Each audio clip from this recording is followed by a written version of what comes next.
नमस्कार दोस्तों, मैं आप सभी का स्वागत करता हूं अपने यूट्यूब चैनल एग्ज़ाम कॉपी में। दोस्तों, जैसा कि आप सभी को पता है कि पॉलिटी को मैं काफ़ी डिटेल में पढ़ा रहा हूं, तो आज उसी क्रम को आगे बढ़ाते हुए मैं पॉलिटी का तीसरा सेशन लेने जा रहा हूं। और आप सभी को पता होगा कि पॉलिटी के 2 सेशन हो चुके हैं, आज ये तीसरा सेशन होगा।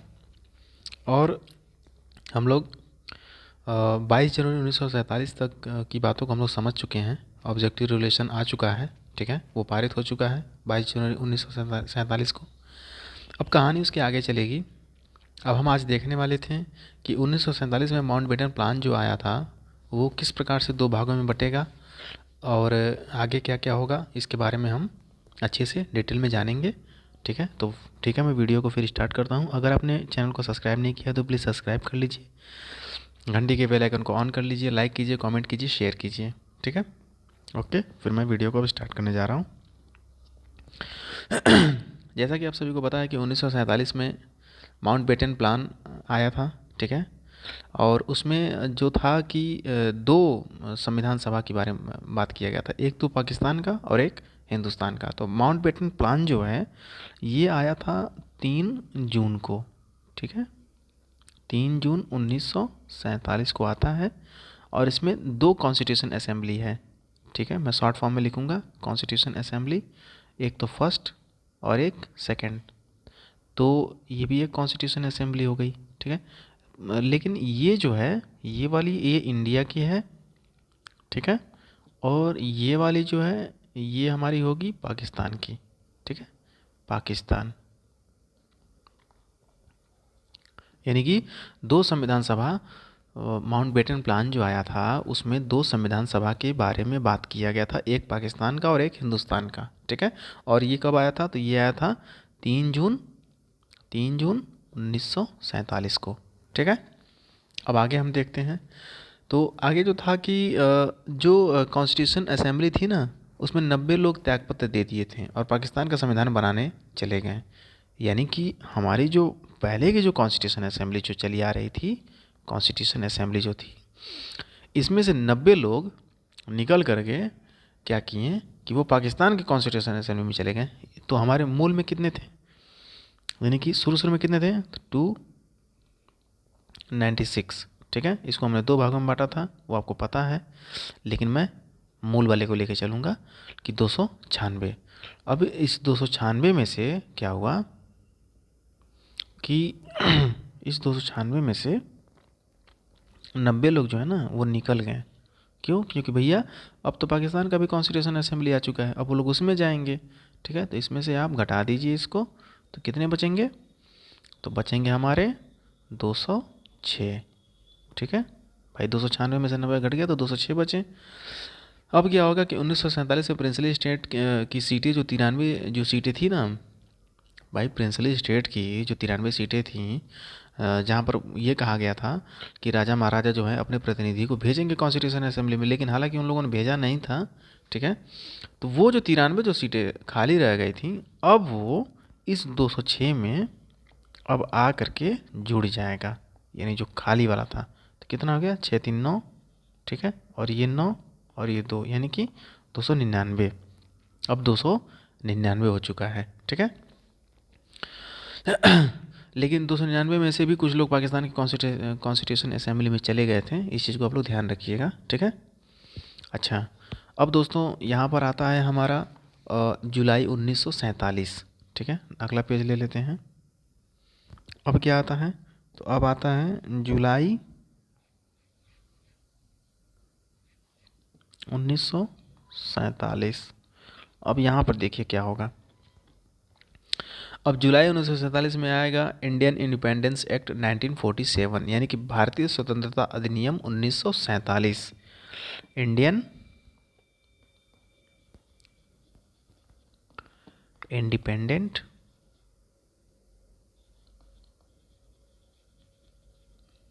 एक्ट 1947, ठीक है। अब इसमें क्या क्या हुआ था तो मैं कुछ बातें आप लोगों को बता दे रहा हूँ, ध्यान रखिएगा। तो इस एक्ट के आने के बाद इंडियन कॉन्स्टिट्यूशन असेंबली के पास शक्तियाँ ज़्यादा आ गई थी, ठीक है। यानी कि भारतीय जो कॉन्स्टिट्यूशन असेंबली थी उसके पास शक्तियाँ ज़्यादा आ गई थी। और कॉन्स्टिट्यूशन असेंबली जो थी वो एक संप्रभु निकाय बन गई। संप्रभु मतलब कि अपना खुद फैसला ले सकते हैं, ठीक है। अब आप किसी पर डिपेंड नहीं है। भाई संप्रभु का मतलब क्या होता है? संप्रभु का मतलब तो यही होता है कि जो आदमी अपना फैसला खुद ले सके। जैसे भारत क्या है, भारत एक संप्रभु राष्ट्र है, यानी कि वो किसी दूसरे राष्ट्र का मुंह नहीं देखेगा कोई फैसला लेने से पहले राष्ट्रीय स्तर पर, ठीक है। तो इस एक्ट के आने के बाद अंग्रेजों के जो पूर्व के जो कानून थे जो भारतीयों पर लागू होते थे वो समाप्त हो गए, ठीक है। और अब ये खुद अपना कानून बना सकते थे। तो कॉन्स्टिट्यूशन असेंबली विधायकी निकाय की तरह काम कर रही थी, ठीक है। जैसे मान लीजिए कि कॉन्स्टिट्यूशन असेंबली जो थी ये एक विधायकी संस्था की तरह काम कर रही थी, ठीक है। तो इसमें दो चीज़ें थी, एक तो मेकिंग कॉन्स्टिट्यूशन था, ठीक है, मेकिंग CONSTITUTION कॉन्स्टिट्यूशन, एक मेकिंग कॉन्स्टिट्यूशन था। और एक क्या था, एक था मेकिंग लॉ, ठीक है। इस चीज़ को ध्यान रखिएगा, मेकिंग लॉ, ठीक है। तो इसके जो हेड थे ना मेकिंग लॉ के, यानी इसके इसके जो हेड थे वो थे, इसके हेड जो थे वो कौन थे? तो जीवी मावलंकर। नाम बहुत इंपॉर्टेंट है, ध्यान रखिएगा, जीवी मावलंकर, ठीक है। MAV लंकर, KAR मावलंकर, L, ठीक है, मावलंकर। तो इसके हेड जीवी मावलंकर हो गए। और मेकिंग कॉन्स्टिट्यूशन के जो हेड थे ये थे हमारे इसके जो हेड थे वो थे डॉक्टर राजेंद्र प्रसाद, राजेंद्र प्रसाद, ठीक है। इसके हेड ये थे। इन दोनों चीज़ों को आप ध्यान रखिएगा, ठीक है। अच्छा, अब आगे देखते हैं। अब आगे क्या होता है? तो अब आगे आता है 26 नवंबर 1949 को संविधान हमारा बन करके तैयार हो गया। इतिहास की एक ये ऐसी तारीख है जो हम कभी नहीं भूलेंगे, ठीक है। हमारा संविधान इसी दिन बन करके तैयार हो गया था, ठीक है। अच्छा, तो इसमें क्या हुआ कि 26 नवंबर 1949 को संविधान तो बन गया, लेकिन लागू कब हुआ ये ज़्यादा इम्पोर्टेंट है। तो ये दोनों तारीख जो है थोड़ा सा ध्यान रखिएगा, एक तो 26 नवंबर 1900 ये वाला 49, ठीक है। और एक तारीख मैं बताने जा रहा हूँ ये है 26 जनवरी, 26 जनवरी 1950, ठीक है। आखिर में क्या वजह था कि संविधान बन गया था लेकिन लागू होने में उसको 2 महीने का समय लग गया, यानी कि नवंबर नवंबर में तो मान लीजिए बन गया, लेकिन फिर अब पूरा दिसंबर छूट गया, फिर जनवरी में अब 26 तारीख, यानी कि ठीक 60 दिन के बाद आप लागू क्यों कर रहे हैं? आखिर में क्या वजह था? कभी सोचा है आप लोगों ने? वजह मैं बताता हूँ। वजह ये था कि 26 जनवरी 1930, यानी कि ठीक अब 20 साल पहले चले आओ, ठीक है। उस दिन क्या हुआ था 26 जनवरी 1930 को कि रावी नदी के किनारे झंडा फहराया गया था, ठीक है। और पूर्ण स्वराज दिवस की बात की गई थी, ठीक है। इसलिए हम लोगों ने ये तय किया कि भैया संविधान तो बन गया है लेकिन हम क्यों ना इसको 2 महीने बाद हम लोग लागू करें। भैया जैसे मान लीजिए कि ये 26 जनवरी 1930 जो है ये एक अपने आप में इतिहास की तारीख दर्ज हो चुकी थी। तो संविधान तो बन चुका है, तो हम लोगों ने कहा कि भैया ऐसा है कि 2 महीना और रुक जाते हैं, 2 महीना बाद हम लोग उसी डेट पर हम लोग अपना जो हमारा जो देश है उस दिन हम लोग संविधान को लागू कर देंगे, देश हमारा गणतंत्र हो जाएगा, ठीक है। अच्छा, तो ये तो कहानी यहाँ तक की थी। अब एक छोटी सी कहानी बीच में मैं बता दे रहा हूँ कि जब दूसरा विश्व युद्ध जब चल रहा था 1939 से 1945 के बीच में, ठीक है। तो ये डेट आप लोग नोट करते चलिएगा, ठीक है, मैं हटा दे रहा हूँ। तो second world war 1939 to 45, okay. अब इसको थोड़ा सा ध्यान रखिएगा कि उस समय सबसे ज़्यादा जो दिक्कत चल रहा था ना वो USA और जापान, हालांकि बहुत सारे राष्ट्र लड़ रहे थे आपस में।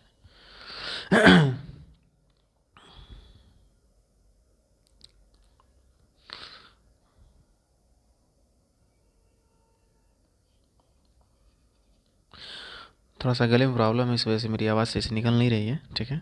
तो इसके लिए माफ़ी चाहूँगा। तो दो राष्ट्र जो थे ये थोड़ा सा कुछ ज़्यादा ही मतलब आपस में लड़ रहे थे, ठीक है। तो इसमें क्या हुआ कि जापान पर आप लोगों को पता होगा कि 6 अगस्त 1945 और 9 अगस्त 1945 ये दो तारीख तो ऐसी है कि जो जापान कभी नहीं भूलने वाला है, कभी नहीं।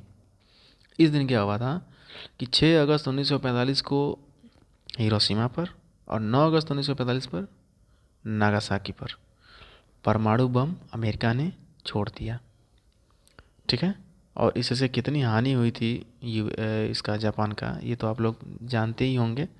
आप लोग इजीली यूट्यूब पर देख सकते हैं कि उसका खामियाजा शायद आज भी जापान भुगत रहा है। वहाँ पर आज भी बच्चे जो हैं वो डिसेबल होते हैं, ठीक है, विकलांग पैदा होते हैं। तो क्या हुआ कि 15 अगस्त 1945 इस तारीख को थोड़ा सा ध्यान रखिएगा। 15 अगस्त इसको मैं आगे जोड़ करके बताऊंगा, ठीक ना। इसकी भी एक छोटी सी कहानी है। अब जब हम कॉन्स्टिट्यूशन को पढ़ रहे हैं तो एक कहानी के रूप में पढ़ेंगे ताकि बोरिंग ना हो, ठीक है, बोर ना महसूस हो, ठीक है। 15 अगस्त 1945 ये डेट थोड़ा सा याद रखिएगा, मैं आगे चलकर इसको इसको जोड़ूंगा, ठीक है। 1947 से जोड़ूंगा, 15 अगस्त 1947 से इस डेट को मैं लिंक करूंगा, ठीक है। अच्छा, तो क्या हुआ कि 15 अगस्त 1945 को, जैसे मान लीजिए 6 अगस्त 1945 को तो पहला बम फोड़ दिया हिरोशिमा पर, फिर 9 अगस्त को भी बम फोड़ दिया यूएस ने 1945 नागासाकी पर। तो ठीक इसके 6 दिन के बाद यानी कि 15 अगस्त 1945 को जापान जो है वो सरेंडर कर दिया यूएस के सामने कि भैया हम आत्मसमर्पण कर रहे हैं। और उस समय यूएस के नेवी ऑफिसर कौन थे? तो भाई ये थे हमारे लॉर्ड माउंटबेटन, यूएसए के नेवी ऑफिसर। नेवी ऑफिसर कौन थे? तो माउंटबेटन साहब थे, ठीक है, लॉर्ड माउंटबेटन, ठीक है। अब आप ये सोचेंगे कि लॉर्ड माउंटबेटन तो भैया ये वहाँ के थे, क्या कहते हैं, ब्रिटेन के, तो ये यूएस के कैसे हो गए? तो मैंने पिछली वीडियो में बताया था कि यूएस का साथ देने के लिए ब्रिटेन जो है यूएस का साथ देने के लिए, सॉरी मैं गलत बता रहा हूँ, ब्रिटेन ब्रिटेन का साथ देने के लिए यूएस जो है ये मैदान में कूद गया था। क्योंकि आपको पता है ना, जर्मनी जापान ये सब एकदम तबाह कर दिए थे, सब ब्रिटेन ब्रिटेन पर पूरा एकदम फोर्स दे रहे थे, एकदम दबाव दे रहे थे, ठीक है। ये पिछले वीडियो में मैंने डिटेल में बताया, देख लीजिएगा। तो यहाँ से एक चीज़ ये क्लियर होता है कि भाई मान लीजिए कि अब एक देश जब दूसरे देश का जब मदद करेगा तो उसका अधिकारी उसके उसके देश में तो जा ही सकता है, और ये चीज़ हुआ है। भाई ब्रिटेन का लॉर्ड माउंटबेटन यूएस के नेवी ऑफिसर कैसे हो गए? क्योंकि यूएस खेल में उतर चुका है अब, इसलिए वो यहाँ के नेवी ऑफिसर बन चुके हैं माउंटबेटन साहब, ठीक है। और ये बात अभी 1945 की चल रही है, अभी ठीक 2 साल बाद ये भारत के गवर्नर जनरल भी बनेंगे, ठीक है, आगे बताऊंगा मैं। तो अब 15 अगस्त को तो सरेंडर कर दिया, ठीक है। अच्छा, अब इस चीज़ को थोड़ा सा मैं कुछ देर के लिए होल्ड करूँगा और अब मैं कहानी को थोड़ा सा आगे लेकर के चलूँगा। अब मैं आपको बताऊँगा कि संप्रभु, संप्रभु का अर्थ क्या होता है। संप्रभु, संप्रभु का अर्थ क्या होता है भाई? देखिए, संप्रभु का जो अर्थ होता है कि जो अपने फैसले खुद ले सके, ठीक है, खुद फैसला लेने वाला, खुद फैसला लेने वाला, लेने, एक मिनट, लेने, कहाँ गया ये, हाँ ये रहा, पॉइंटर भी बहुत कम दिखता है इसका ना।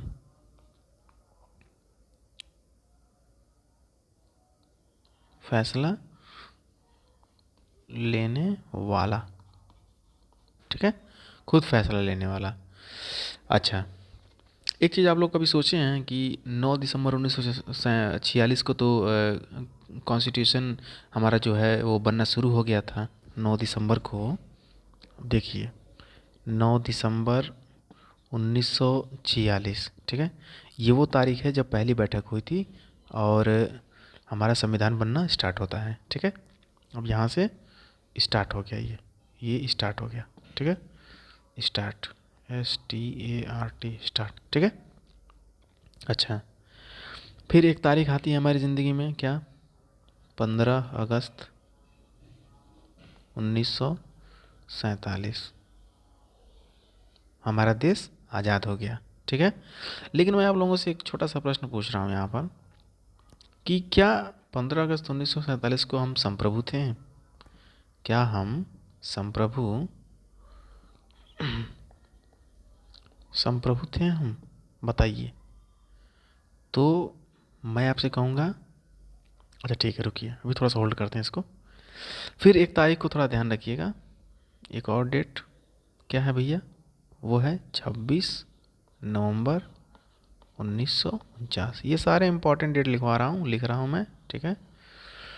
कहानी की तरह पढ़ा रहा हूँ, कोई भी मतलब ये नहीं है कि नहीं, हम लोग इसको अच्छे से समझते हुए चलेंगे, ठीक है। 26 नवंबर 1949, ठीक है। एक तारीख ये हो गया। अब एक तारीख क्या है? तो एक तारीख हमारा आ जाता है 26 जनवरी 1950, ठीक है। एक डेट तो ये हो गया। अब हमने 4 डेट यहाँ पे लिखा है। 9 दिसंबर 1946 हमारा कॉन्स्टिट्यूशन मतलब संविधान सभा की पहली बैठक, यहाँ से शुरू होता है कहानी। फिर 15 अगस्त 1947 हमारा देश आज़ाद। फिर 26 नवंबर 1949 संविधान पूर्णतः बन करके तैयार। और 26 जनवरी 1950 संविधान लागू, ठीक है। देश हमारा गणतंत्र हो गया। बट मैंने एक क्वेश्चन किया था कि क्या हम जब आज़ाद हुए थे तो हमारा देश संप्रभु था? मैं कहूँगा नहीं, हम संप्रभु संप्रभु नहीं थे। हम संप्रभु हुए कब? तो भैया हम 26 नवंबर 1949, ये जो डेट आप देख रहे हैं ना, इस डेट में भी हम संप्रभु नहीं हुए हैं। संप्रभु हम हुए हैं इस डेट पर, ठीक है। कैसे, मैं बता रहा हूँ, अभी रुक जाइए। संप्रभु पर लिख तो लूँ, संप्रभु इस डेट पर हम हुए हैं। आप पूछेंगे कैसे? अरे भाई ये बताइए कि 15 अगस्त 1947 को तो हम आज़ाद हो गए, ठीक है। लेकिन हम संप्रभु कहाँ हैं? संप्रभु तो हम 26 जनवरी 1950 को ना होंगे जब हमारा संविधान लागू हो जाएगा। उसके पहले हम कहाँ से अपना फैसला हम ले सकते थे, कर सकते थे? कैसे हमारा देश चलता है? ये कभी सोचा आप लोगों ने? तो इस वजह से हम संप्रभु 26 जनवरी 1950 को होते हैं, ठीक है। इस चीज़ का ध्यान रखिएगा। जिस दिन हम गणतंत्र हमारा जो मतलब संविधान जिस दिन लागू हुआ था, उस दिन हम संप्रभु हुए, ठीक है। इस चीज़ को ध्यान रखिएगा। अगला पेज ले लेते हैं। माफ़ कीजिएगा, गले में थोड़ी सी दिक्कत है, लेकिन क्लास लेना इम्पोर्टेंट है तो ले रहा हूँ। अब यहाँ पर मैं कुछ इंपॉर्टेंट डेट लिखने जा रहा हूँ, थोड़ा ध्यान रखिएगा। वन डे एग्ज़ाम में पूछ लेता है ये, ठीक है। पहला डेट 22 जुलाई 1947,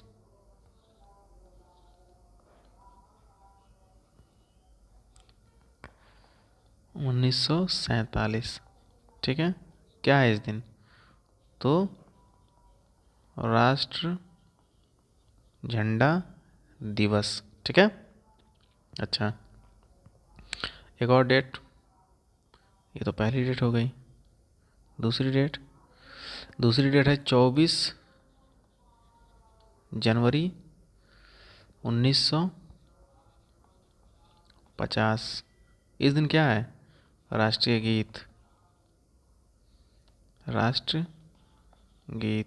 ठीक है। एक और डेट 24 जनवरी 1950, इस दिन क्या है? तो साहब इस दिन है राष्ट्रगान। तारीख याद रखिएगा, वन डे एग्ज़ाम में पूछेगा ज़रूर। एक और डेट है 24 जनवरी 1950, इस दिन क्या है? तो राजेंद्र प्रसाद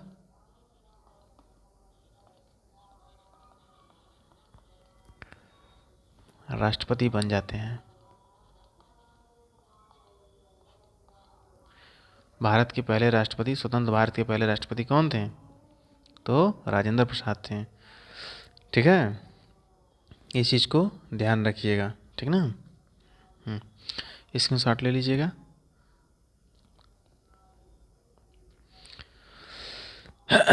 दोस्तों यहाँ पर मैं आप लोगों को कुछ इम्पॉर्टेंट कमिटीज़ के बारे में बताना जा रहा हूँ, जो कि इम्पॉर्टेंट है और परीक्षा में आती भी हैं, पूछा भी जाता है, तो इसको थोड़ा सा ध्यान रखिएगा, ठीक है। तो जब कॉन्स्टिट्यूशन असेंबली जब बनी थी ना, तो उसमें दो तरीके की कमेटी थी, एक माइनर कमेटी और एक थी मेजर कमेटी।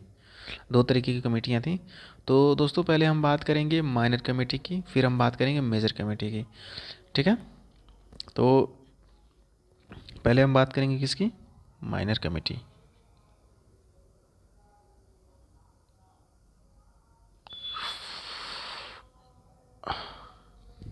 पहले हम बात करेंगे किसकी? Minor committee.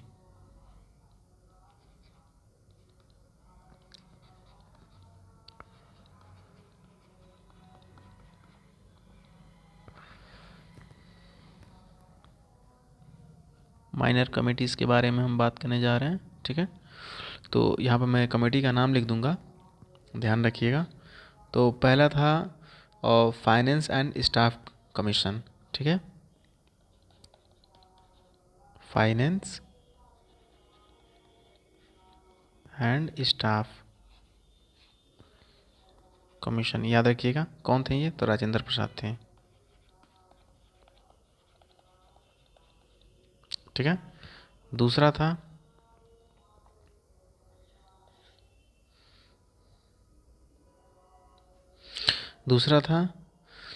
House committee. तो ये पट्टाभी सीताभी रमैया थे, ठीक है। हाउस कमेटी,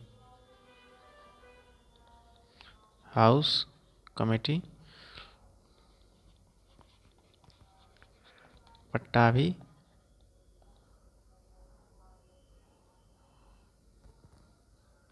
ये थे पट्टाभी सीता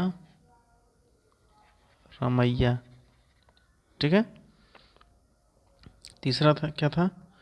तो तीसरा था इसमें जो कि इम्पोर्टेंट है, वो है ऑर्डर ऑफ बिजनेस कमेटी, ठीक है।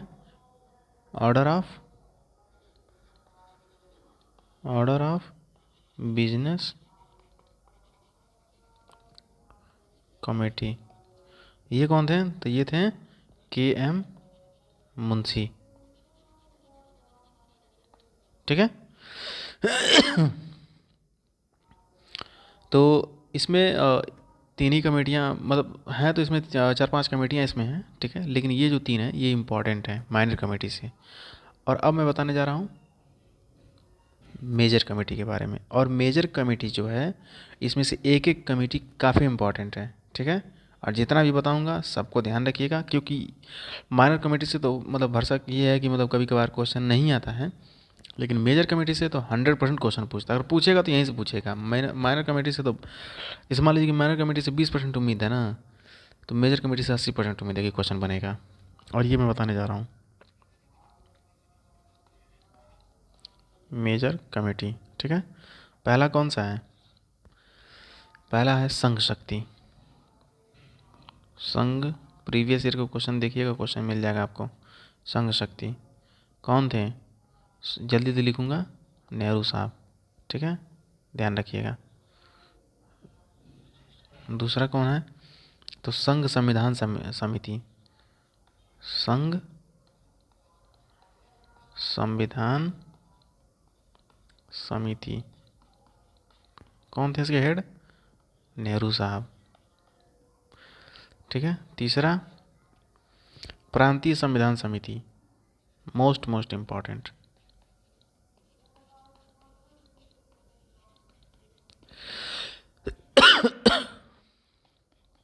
कौन थे? तो ये थे सरदार पटेल,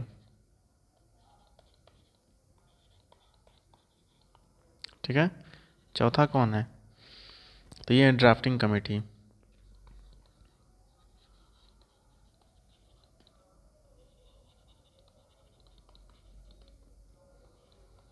कौन थे?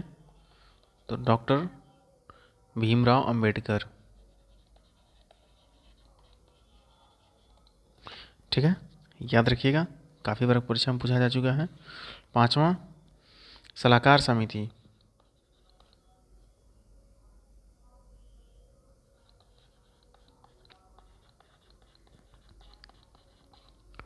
कौन थे? BN राव।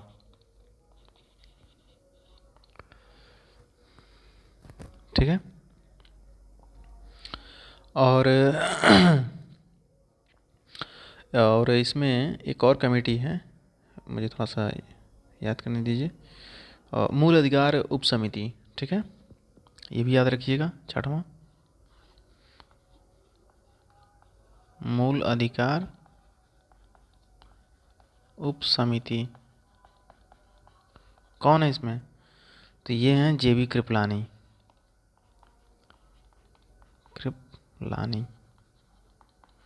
ठीक है,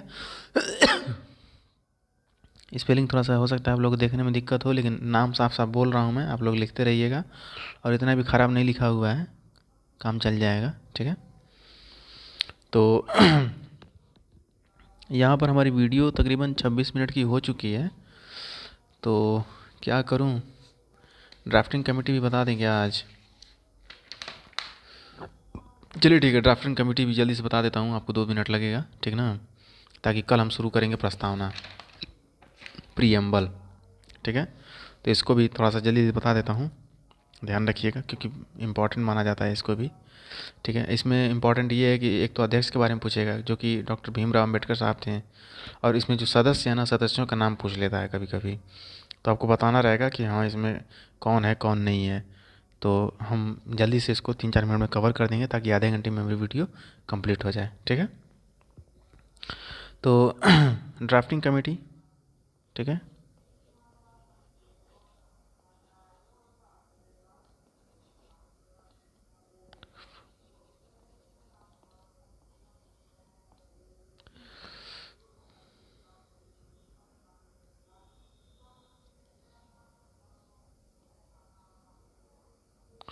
ये ड्राफ्टिंग कमेटी है।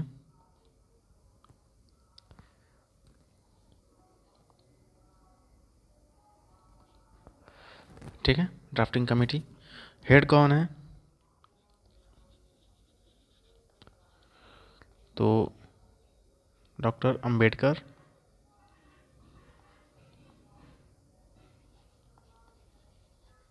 Most important. ठीक है, अब यहाँ पर इसमें कुछ सदस्यों का नाम बताने जा रहा हूँ, ये ध्यान रखिएगा। पहले हैं एन गोपाल स्वामी अय्यर। एन गोपाल स्वामी अय्यर। ठीक है, दूसरे कौन है? इसमें है अल्लादी कृष्ण स्वामी अय्यर। अल्लादी कृष्ण नहीं, इसमें सही है, इसमें ये नहीं होगा, स्वामी नहीं होगा, इसमें सिर्फ कृष्ण अय्यर है। ठीक है, ठीक है, अच्छा, तीसरा कौन है? इसमें है KM मुंशी साहब हैं, KM मुंशी। ठीक है, चौथा कौन है? तो चौथा है सैयद मोहम्मद सादुल्ला।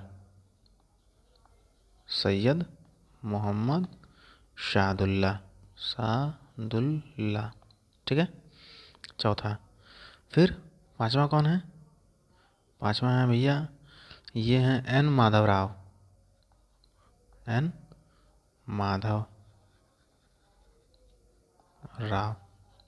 ठीक है, छठा कौन है?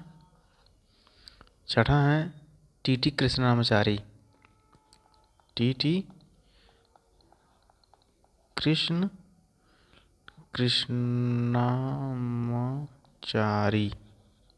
ठीक है, कृष्णाचारी। ठीक है, यहाँ पर एक चीज़ थोड़ा सा आप लोग ध्यान रखिएगा, और ये एन माधवराव जो है ना, जो 5वें नंबर पे हैं, ये वाले, मतलब हट गए थे, फिर यहाँ पर आ गए थे BL मित्तर आ गए थे। ठीक है, और ये क्या कहते हैं कि यहाँ पर टीटी कृष्णामाचारी जो हैं, ये इनको रिप्लेस किया था किसने? तो डीपी खेतान ने। ठीक है, खेतान। ठीक है, ये थोड़ा सा ध्यान रखिएगा, डीपी खेतान पूछेगा तो यही पूछेगा और इससे ज़्यादा कुछ नहीं पूछेगा। ठीक है, तो स्क्रीनशॉट ले लीजिएगा आप लोग।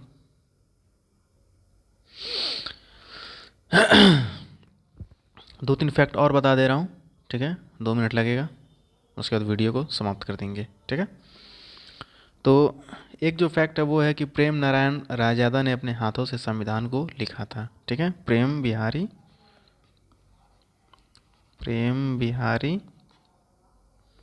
नारायण रायजादा। ठीक है, क्या किया था? तो संविधान, अपने हाथों से संविधान को लिखा, इन्होंने लिखने का काम किया था। ठीक है, और नंदलाल बोस और राम मनोहर सिन्हा ने संविधान को सजाया था। ठीक है, ये भी ध्यान रखिएगा कि नंदलाल बोस और राम मनोहर सिन्हा,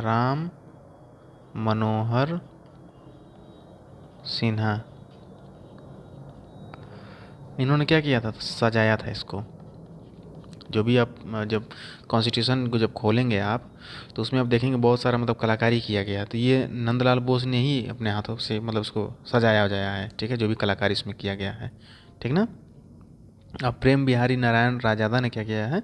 तो संविधान को अपने हाथों से उन्होंने लिखा था। ठीक है, तो यहाँ पर हम जो भी इम्पोर्टेंट जो चीज़ें थी हमने कवर कर लिया है, और कल हम शुरू करने जा रहे हैं प्रीएम्बल, काफ़ी डिटेल में और अच्छे से बताऊंगा आप लोगों को प्रीएम्बल की पूरी कहानी। तो अगर आप लोगों को वीडियो पसंद आ रहा हो तो प्लीज़ शेयर कर दीजिएगा, लाइक कर दीजिएगा, कमेंट ज़रूर किया करिए आप लोग, और चैनल को सब्सक्राइब अगर नहीं किया है तो कर लीजिए, क्योंकि यहाँ पर हम लोग संविधान को पढ़ेंगे नहीं बल्कि समझेंगे। ठीक है, तो ठीक है, फिर मैं आप लोगों को मिलता हूँ इसके अगले भाग में, और इसका जो अगला भाग होगा वो प्रीएम्बल पर ही होगा। ठीक है, प्रीएम्बल में कौन कौन से वर्ड हैं, उन वर्ड्स को मैं काफ़ी डिटेल में बताऊँगा, और एक पूरी वीडियो हमारी प्रीएम्बल पर ही होगी।